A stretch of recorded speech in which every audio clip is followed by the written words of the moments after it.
Estudios Sociales, sexto grado. Culturas, Inca y Chibcha. Y es el momento de encontrarnos nuevamente en esta teleclase. Recordarles que es muy importante mantener todas las medidas en nuestras casas, en nuestros trabajos. Por lo tanto, hay que mantener el distanciamiento social y estar lavándonos las manos continuamente y el uso de la mascarilla siempre.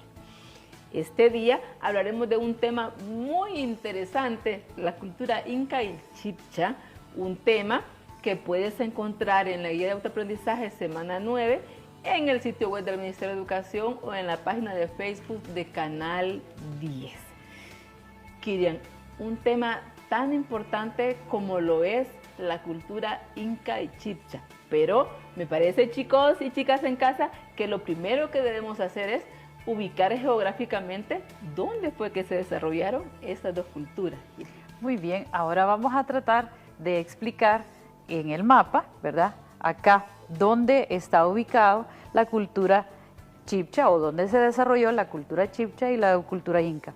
Acá, en esta parte de acá, un pedacito de Panamá, luego entra a la parte de Colombia, es la parte que le corresponde a la cultura Chibcha, ¿verdad? Es decir, los colombianos descienden de una cultura que conocemos nosotros como Chibcha, que mucho antes se llamaba Muisca, ¿verdad? Y más hacia el sur, ¿verdad? En esta parte bastante delgadita, ¿verdad? Está la parte de la cultura Inca, que abarca los países de Perú, un poquito de Ecuador, Chile, un poquito de Bolivia, un poquito de Argentina también, ¿verdad? Entonces, esta es la región geográfica, digamos, que abarca una buena parte de la cordillera de los Andes. Muy bien. Bueno, chicos, ya que conocimos, ¿verdad?, dónde se ubicaron estas culturas, hay que saber identificar que, por ejemplo, cuando hablamos de la cultura inca nos referimos a un imperio, Kirian. Por supuesto. Nos referimos al gran imperio de los incas y la cultura chibcha es considerada la cuarta más importante, ¿verdad?, de América. Recordar, Kirian, que en la semana anterior estuvimos hablando, ¿verdad?, de otras culturas de América y hoy vamos a seguir con este estudio. Hablando del imperio inca, es un imperio que algunos autores mencionan que básicamente tenían una organización muy bien planificada, fíjate. Sí, ellos eran ordenados, es decir, es una de las primeras ciudades, digamos así, planificadas, porque tanto el soberano, digamos, tenía su descendencia y sus 4 hijos, ¿verdad?, que eran de la nobleza, ellos los enviaba a los diferentes sitios, digamos, para poder desarrollar esa cultura. Mandaba a sus descendientes, digamos así, a que se instalaran en ese lugar y pudieran desarrollar ahí alianzas con los pobladores y mantuvieran una comunicación con el imperio, que estaba en la capital, el Cusco. Ya que tú mencionas eso, ¿verdad, chicos en casa? Hay que conocer que este imperio, fíjate que abarcaba más de 4.000 kilómetros, era un gran imperio y como tú lo acabas de mencionar, se dividía en 4 grandes regiones, ¿verdad? En este sentido estaba el Inca, que se creía que era el dios del sol y que este Inca, ¿verdad?, era el descendiente directo de este dios y por lo tanto era el soberano, como tú lo mencionabas, pero también se dividían en estas 4 regiones, pero estas 4 regiones tenían también un gobernante, ¿verdad?, que tenía que ver. Es decir, que los incas decían que era un gobierno teocrático por descender de Dios, ¿verdad? Es teocrático, porque teos, Dios, así ¿verdad? Es. Entonces, ese es el tipo de gobernante que tenían los incas. Y su ciudad principal la tenemos acá, el asentamiento principal, y vemos que tiene unas montañas súper altas, ¿verdad? Y es curioso cómo ellos se movilizaban, ¿verdad?, a través de la cordillera. Entonces, algo interesante que sobrepasa las culturas anteriores que nosotros hemos mencionado es que ellos o el soberano enviaba digamos como un ministro de lenguas para que enseñara el idioma principal de ellos, que era el quechua. Y en todas las regiones aliados del imperio se hablaba quechua, aunque las localidades no dejaban de hablar su propio idioma, pero había como un idioma nacional, digamos así, ¿verdad? Aunque no era la palabra adecuada, porque no eran naciones todavía, pero los aliados hablaban quechua. Algo que hay que mencionar bien interesante para todos los chicos en casa es que eran tan organizados que construyeron una red de caminos, fíjate, para poder estar interconectados, y dentro de ellos, chicos, existió el Camino Real, y fíjate que ese Camino Real tenía una extensión de más de 2.400 kilómetros y que conectaba exactamente, como tú lo mencionabas, el Cusco, que era su capital de donde administraban, hasta Quito, donde también ellos tenían otra de sus áreas. Entonces era bien interesante porque utilizaban ese camino para poder que llegaran más rápido, en este caso, ¿verdad? Cuando se mandaban los mensajes, por ejemplo, o algo que se tenía que llevar por ese camino. Entonces, si tú encontrás por toda la zona donde ellos estuvieron, por todo el imperio, vas a encontrar esa red de caminos bien interesante. Y saben ustedes en casa, y sabes tú, Zulma, cómo se llamaban esos mensajeros, los que utilizaban ese camino real. Todos en casa queremos saber cómo se llama. Se llamaban chasqui, y está en esta fotografía, pueden buscarlo. El chasqui era el mensajero. Para anunciarse al siguiente chasqui, es decir, llevaba un caracol marino y lo hacía sonar para avisarle al otro, porque el otro estaba apostado. Ustedes saben lo que es un poste, ¿verdad? Una persona que está esperando un mensaje, y recorrían 1,5 kilómetros cada uno, ¿verdad? Hasta que llevaban el mensaje hasta el Cusco, ¿verdad? Y se llamaba chasqui, y aquí lo ven ustedes, que va corriendo, porque era de manera veloz. Era una persona, quiere decir que estaba muy bien preparada físicamente para poder realizar todo esto, Kiriam. Y como tú lo decías, como hay algo que debemos mencionar, y es que en este caso no se desarrolló por completo, o sea, la escritura, ¿verdad? Entonces, en ese sentido, todo eran mensajes orales. Por supuesto, pero también tenían otra característica. Los chasqui también llevaban unas, digamos, como cuerdas con nudos, que eran los quipú.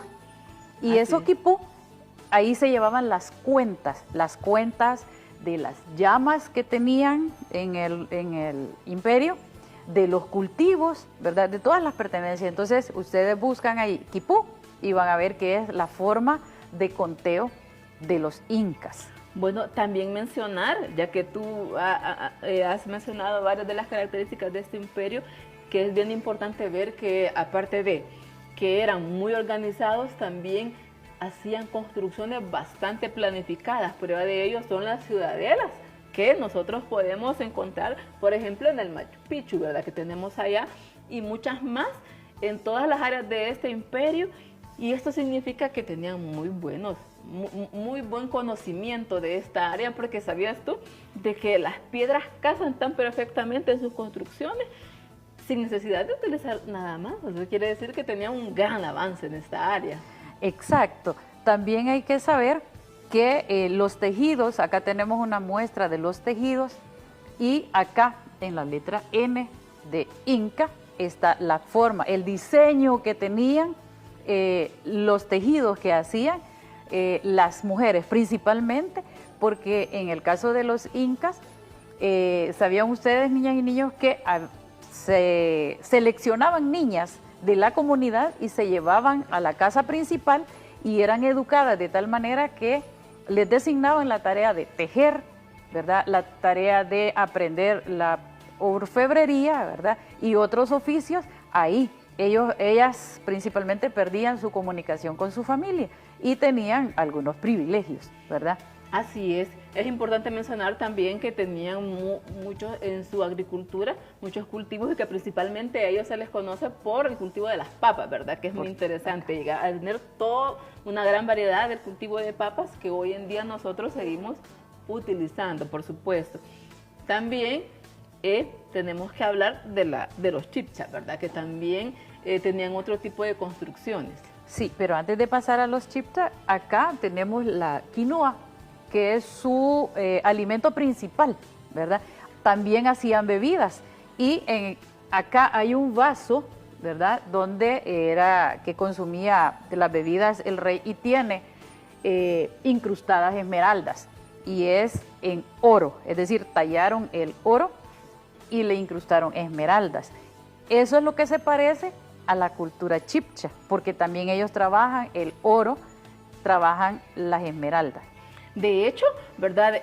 La cultura chipcha, como tú lo mencionabas, hacían el intercambio de su minería, ¿verdad? De su algodón para poder obtener el oro y poder elaborar la orfebrería que nosotros también, de la que tú acabas de hablar, que era muy importante. Por supuesto, los chipchas elaboraron este tipo de estatuillas, ¿verdad? Talladas en oro y le incrustaban las esmeraldas, pero este específicamente es un cuchillo de guerrero, ¿verdad? Eso ustedes lo deben saber porque no es cualquier estatuilla de adorno, ¿verdad? Sino que es un cuchillo por la forma que tiene en la punta, ¿verdad? Y acá representa que si tiene incrustadas esmeraldas significa que lo podía utilizar el guerrero. Además le hacían un chaleco, ¿verdad? Porque ellos tienen una leyenda, ¿verdad? Del dorado, que ya Zulmita le va a comentar, y él llevaba este atuendo, este chaleco que ustedes ven aquí, lo llevaba el soberano, digamos. Sí, algo que hay que mencionar es que si bien es cierto, como tú decías, en su administración o en su forma, ellos también estaban, pero por cascados, es decir, no eran un imperio como tal, como la cultura inca, pero sí estaban divididos en otro tipo de cacicatos que tenían que ver, que estaban con el Zipa o con el Zaque, pero también habían unos que eran autónomos, que pertenecían siempre a la misma cultura, pero no tenían el mismo gobernante. En ese sentido, podríamos decir que eran independientes también. Pero esta cultura también tenía algo que era muy interesante, y es decir, que también tenían sus propias leyes y tenían leyes que tenían castigos un tanto severos que irían para las personas que cometían, ¿verdad?, esas faltas.